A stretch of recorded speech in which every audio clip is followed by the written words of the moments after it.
That was really bad. If we can get through this alive, we need to fire the producer.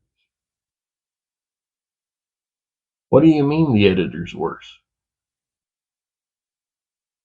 Hey there, folks. How you doing today? Welcome back to the channel. Please bear with any background racket that you might hear throughout this production. We're on location where life happens, and sometimes there's stuff going on out there that interferes with what we're trying to do in here. It's raining out there right now. I can hear it through the wall behind me, so you might catch a little of that over the microphone. Don't let it distract from the really special presentation that we have in store for you this week. Also, as I always like to share with you, this is a safe and empty weapon. No ammunition for it out here in our workspace. We're going to keep it that way for this portion of the content. Pay close attention to that nifty little dog leg bolt handle there. That will come into play here in just a minute. Also, I really took some time, wrote down lots of notes for what I wanted to share with you on this platform. I've got several pages of notes here. I'm going to be referring to them. You might catch me reading a little bit. Don't worry about it. Don't let it distract from the information that we're sharing here today. If you sit through all that, thanks for sticking around. Not only is the subject of this week's video a nifty conversation piece in and of itself, but we also get the honor of showcasing this beauty on the eve of her 50th birthday. By the proof marks on the barrel, this old girl rolled off the assembly line in January of 1974 and has been aging like a fine wine ever since. So what is this cool little carbine with its compact profile and dogleg bolt handle anyway? This, my friends, is an uncommon rifle in an uncommon cartridge, the Remington Model 600 Mohawk in the underappreciated 6mm Remington. So today we're going to share a brief history of both the 6mm Remington cartridge as well as the Model 600 rifle, followed by a range review and a honest-to-goodness real-world success story from this year's hunting trip. Most of the data that we will be sharing on this rifle and the 6mm Remington cartridge was gathered from the internet, specifically from two very well-written articles that I found online. I have posted links to those articles down below. If you want to go and enjoy them for yourself, you can. Just know that I don't want it to come across that I'm taking somebody else's work out of context here. I'm just paying homage to the hard work they put into writing the articles for us years ago. The 6mm Remington debuted in 1955 as the 244 Remington, which was their answer to the all-new 243 Winchester cartridge that was released that same year. Based on the 243 Rock Chucker Wildcat designed by RCBS founder Fred Huntington. Fun fact, if you cared to know, RCBS actually stands for Rock Chucker Bullet Swager, and his Wildcat cartridge was also named after the Rock Chucker. The original loadings for the 244 were light for caliber offerings that leaned towards the varmint load into the spectrum. The earliest rifles chambered for the new round had a 1 in 12 twist, which was just a little too slow to stabilize heavy for caliber bullets. This caused the 244 to fall short of the popularity earned by the 243 Winchester's faster 1 in 10 twist, which allowed it to handle both light varmint loads as well as heavy deer loads, earning the 243 a reputation as a dual-purpose cartridge. In 1963, Remington finally figured out that the 243's multi-purpose role was worth replicating.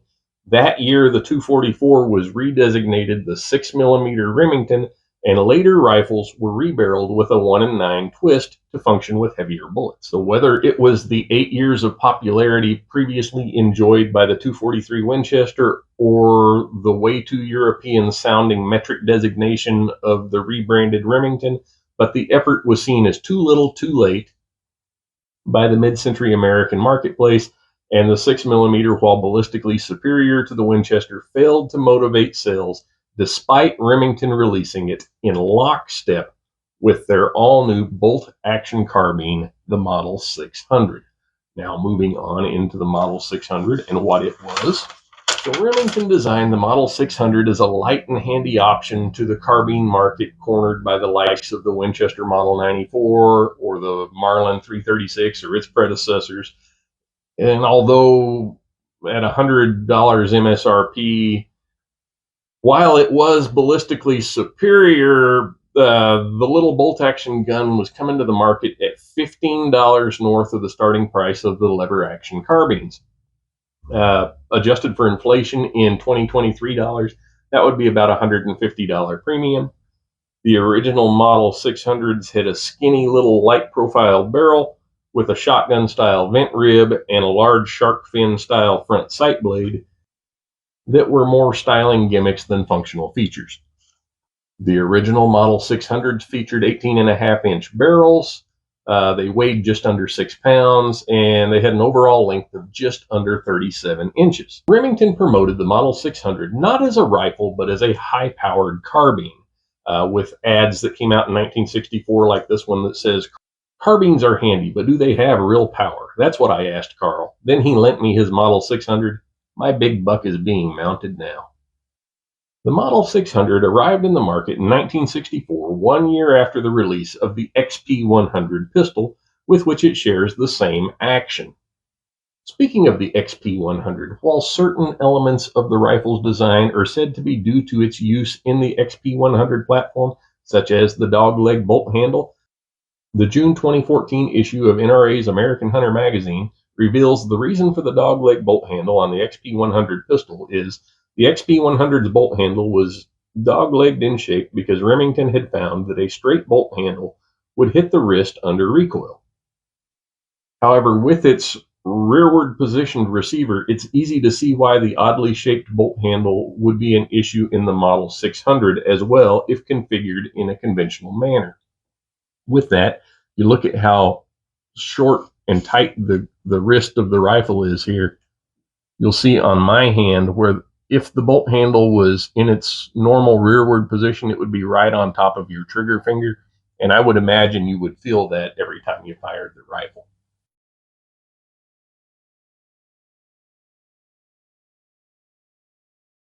Aside from its odd overall aesthetics, one of the major criticisms of the Model 600 was the velocity robbing short for caliber barrel length. Remember, folks, this was before the days when short barreled rifles were popular. Now, rifles with an 18-inch barrel are commonplace, but back then they were comparing it to what you were getting out of a conventional length rifle, and they were saying it's taken away from the power of the cartridge. But that seemed to be the nail in the coffin for the original variant of the Model 600, with sales of the original design falling short of 100,000 units. In 1968, after just 4 years of production, the Model 600 was discontinued, being replaced by the Model 660. The Model 660 featured a slightly heavier and longer barrel, which lacked the shotgun-style vent rib. While Remington continued to market the 660 as a carbine, no doubt to distinguish it away from the flagship Model 700, it no longer felt as quick and light as the original model. As such, the Model 660 was short-lived, with production stopping in 1971. But even with the demise of the previous 2 generations of the little dogleg carbine, Remington wasn't ready to give up on the platform yet. In 1972, in a last-ditch effort to salvage the investments made in the Model 600 line, Remington introduced what we have here, which is the Model 600 Mohawk. Contrary to the common opinion that all Model 600 carbines were Mohawks, the designation only belongs to the 97,000 plus units produced between 1972 and 1979. The Mohawk 600 features the again shortened 18.5-inch barrel found on the original design, but with the barrel profile found on the heavier barrel of the Model 660. And obviously, there's no vent rib on this barrel either. Also, the Mohawk carbines were equipped with the less expensive plain Jane beechwood stocks instead of the higher grade walnut found on the older models. The Mohawk models were mass produced for volume wholesale to the big box retailers of the era, and as such were not commonly available through mom and pop gun shops. The Mohawk lasted through 1979 with a total of approximately 97,600 produced. While the other Model 600s and 660s were available in a variety of other chamberings, including .223 Remington and even a couple of Magnum offerings, The Mohawk models were only made in 222, 243, 6mm Remington, which is what we have here, and the 308.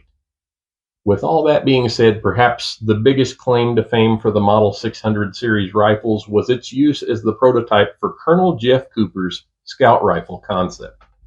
So now that we got our history lesson out of the way, I'm going to quit reading, shoot from the hip, and tell you all about this particular rifle that we have right here in front of us. As I mentioned before, coming up on 50 years old, I picked this up from a colleague last month, a guy named Joe. Yes, that Joe. We work together. We share a lot of our time together at work. And I had mentioned to him that I was going to be doing a project here on the channel concerning a youth model rifle in the very near future. And I was looking at options in a 243 or a 6.5 Creedmoor, leaning towards the 243 out of those two. When Joe told me about this rifle, said he had it in his closet. He had purchased it years ago when his son was younger, but now it was sitting there underappreciated, and he asked me if I wanted to take a look at it. So I said, sure. I took it to the range, ran a battery of ammunition through it. I took it on an honest to goodness hunt this year and was successful with it.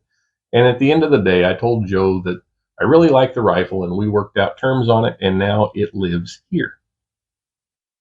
So interestingly enough, as you can see, fairly short.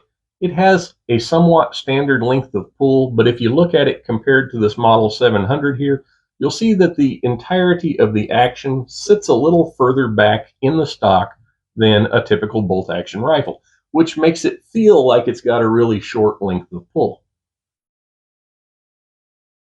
This particular rifle is equipped with a Zeiss Diavari 3x9x36 scope, which has a simple duplex reticle, but offers a very high quality image. So along with the rifle, I picked up from Joe the 3 boxes of ammunition that you see down there on the bottom. I got some 100 grain Hornady Custom, some 100 grain Federal Power Shock, and 100 grain Remington Core Lock. The box that you see on the top there is a Hornady Superformance. I picked that up at Academy the other day. It's a 95 grain SST projectile. Out of those 4 ammunitions, the SSTs did produce the best accuracy out of this rifle. The Hornady Custom gave us our initial group, which was 2.2 inches and fairly well centered. I will give you the caveat that those were the first 3 rounds that I had ever fired through this rifle. I went on to shoot the Federal 100 grain Power Shocks, which gave me a 1.45 inch group. 2 of those were touching, and I kind of felt like maybe I pulled the 3rd round a little bit. The Remington Core Locks came in with a 2-inch group, which printed a little bit left and a little bit high of the point of aim with the scope. Again, not a terrible group, especially when you consider it's a 50-year-old rifle with an 18-inch barrel. So then I moved on to the Hornady Superformance 95 grain SSTs, which printed a 0.48 inch group, just 2 inches left of the point of aim. So I made the necessary adjustments on the scope and fired a second 3-shot group on a warm barrel, which opened up to 1.4 inches. I didn't quite have it there. I still had to give it a couple more clicks, but it pretty much got us where we wanted to be. And I'm confident that if I would have let the rifle cool down before I fired those 3 shots, that group would have tightened up just a little bit. Like is common to several rifles, once the barrel starts to get a little bit warm, those groups will open up just a little bit. So then I took the rifle with me out to Del Rio, Texas, where I was able to use it to harvest this Aoudad ram with a neck shot at about 65 yards.